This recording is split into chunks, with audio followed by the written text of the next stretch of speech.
Hello my dear student. और आज हम बहुत ही इंटरेस्टेड स्टोरी लेकर के आए हैं।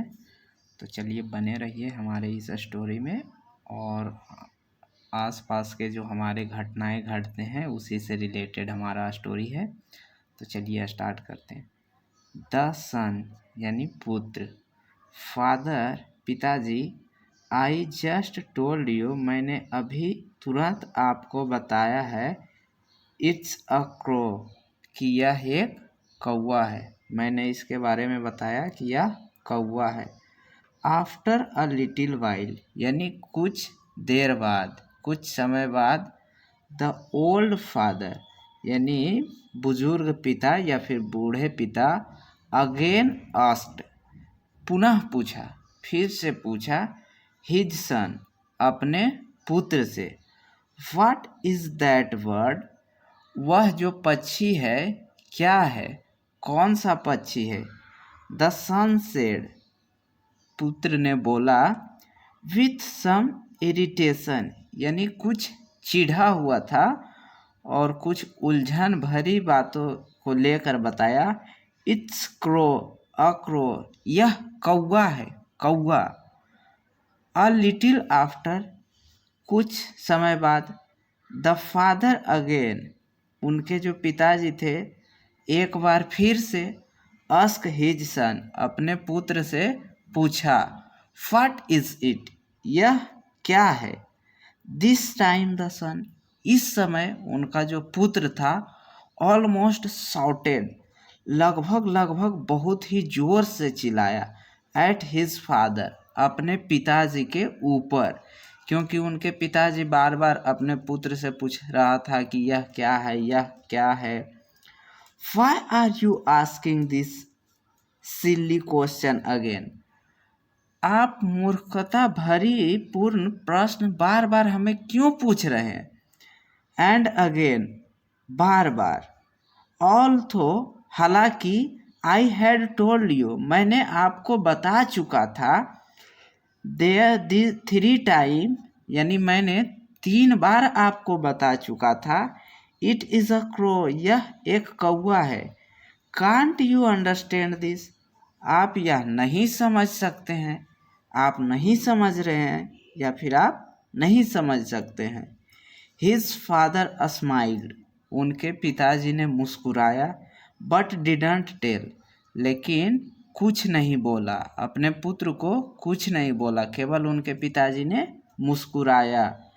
Him anything more and after a while he went, यानी उस पर कुछ नहीं बोला और कुछ समय बाद ही वेंट, वहाँ से चला गया। इनसाइड हिज रूम, अपने रूम में चला गया। ही केम बैक, और वह फिर वापस आया, पुनः वापस आया। With an old tetrad diary, अपने एक पुराने फटे हुए डायरी को लेकर आया। टेट्रेड डायरी यानी फटा हुआ diary. He use to write a diary since his son was born, वह अपने डायरी में लिखा करता था जब से उनका पुत्र जन्म लिया, या उनका पुत्र का जब से जन्म हुआ तभी से वह डायरी का प्रयोग करते थे और लिखते थे। ही ओपेंड अ पेज, उन्होंने वह एक पेज खोला, डायरी का एक पेज निकाला। एंड आस्क, और पूछा, हिज सन टू रीड, और अपने पुत्र को पढ़ने के लिए पूछा। दैट पेज, यानी उस पेज को अपने पुत्र को बोला कि तुम इस पेज को पढ़ो। हिज सन, उसका पुत्र, read in the diary, diary में पढ़ा। हिज फादर हैड रिटेन, उनके पिताजी जो कुछ भी लिखे थे उस डायरी में, उसका पुत्र पढ़ने लगा। Today my little son aged, यानी जो उस डायरी में लिखा हुआ था, टुडे यानी आज, माई लिटिल सन एज, मेरा छोटा बेटा का उम्र, 3 वाज सिटिंग, यानी 3 साल हो चुका था, और was sitting with me in the garden, और मेरे साथ वह गार्डन में बैठा था, ऐसा उस डायरी में लिखा हुआ था। सडनली अचानक, ही स अ कक्कू, अचानक वह एक कोयल को देखा।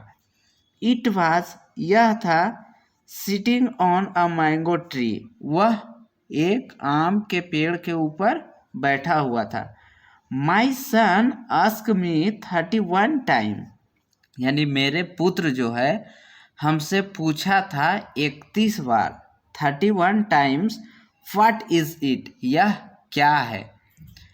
आई replied and replied to him, मैं उसे जवाब देते ही देते गया। Replied and replied to him all the time, हर एक समय, यानी जो 31 टाइम उनका पुत्र पूछा था कि यह क्या है, मैं हर एक समय अपना पुत्र को रिप्लाई करते गया।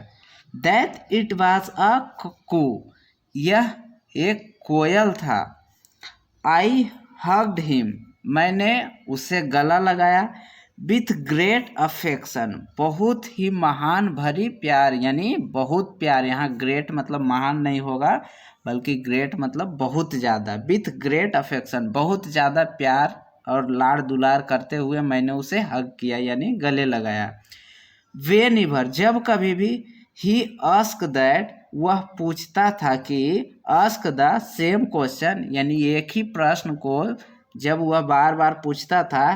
His son hug his head in same, तब ऐसा देखने के बाद उनका पुत्र बहुत ही शर्मिंदा हुआ। His son hang his head in shame, यानी अपना फेस को, अपना सर को नीचे लटका लिया शर्मिंदा से।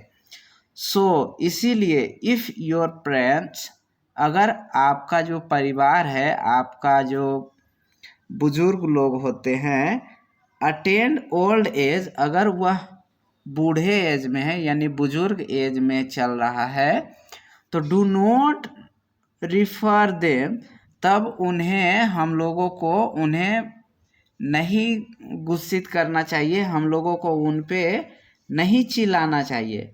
Don't look upon them as a burden, और हम लोगों को ऐसा नहीं सोचना चाहिए, ऐसा नहीं देखना चाहिए कि हमारे जो भी ओल्ड पेरेंट्स हैं हमारे सर के ऊपर बर्डन बने हुए हैं, बोझ बने हुए हैं। Always speak to them gently, हम लोगों को हमेशा उनके साथ जेंटल रूप से, बहुत ही साधारण वे में उन लोगों से ट्रीट करना चाहिए और बोलना चाहिए, बहुत ही प्यार भरी चीज़ों से बोलना चाहिए।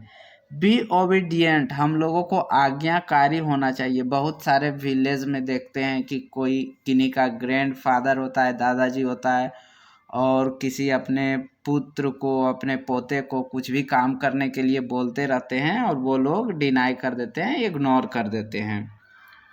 और हम लोगों को हम्बल होना चाहिए, एंड काइंड टू देम, और उन लोगों के प्रति बहुत ही दयालु होना चाहिए, बिकॉज उन लोगों का एज जो होता है बहुत ही नीडी होता है। कभी कभी वो लोग किसी दूसरे के ऊपर भी डिपेंड हो जाते हैं जब बुजुर्ग टाइम चल रहा होता है। और जैसे कि अभी हम लोग जवान हैं, तो कुछ साल के बाद हम लोगों का एज भी आएगा, हम लोग भी बुजुर्ग हो जाएंगे। तो जिस तरह से हम लोग अपने बुजुर्ग पेरेंट्स के साथ ट्रीट करेंगे, आने वाले लोग हम लोगों के साथ भी बुजुर्ग टाइम में उसी तरह से ट्रीट करेंगे। Be considerate to your parents, और हम लोगों को अपने पेरेंट्स को समझना चाहिए। अपने पेरेंट्स की जितनी भी परेशानियां होती हैं, जो भी वो प्रॉब्लम फेस करते हैं, उनके बारे में हमें समझना चाहिए। Remember you are also going to be a parents some day in future, मैंने अभी आप लोगों को बताया है कि याद रखना चाहिए। रिमेंबर यू, आप लोगों को याद रखना चाहिए। Are also going to be parents some day in future, भविष्य में हम लोग भी किन्हीं ना किन्हीं का पेरेंट्स बनेंगे और हम लोग भी ओल्ड किसी ना किसी एज में ज़रूर हो जाएंगे। तो जिस तरह से हम लोग आज अपने ओल्ड पर्सन के साथ ट्रीट करते हैं, ये अच्छी बात नहीं है। हम लोगों को अपनी हैबिट को सुधारना चाहिए और बहुत ही अच्छी तरह से ट्रीट करना चाहिए। यही आज का हमारा मोरल स्टोरी था। और आप लोगों से यही हमारा प्रार्थना है कि आप अपने घर में जो भी बुज़ुर्ग लोग हैं, दादा दादी, तो उन लोगों से बहुत ही अच्छा ट्रीट करना चाहिए।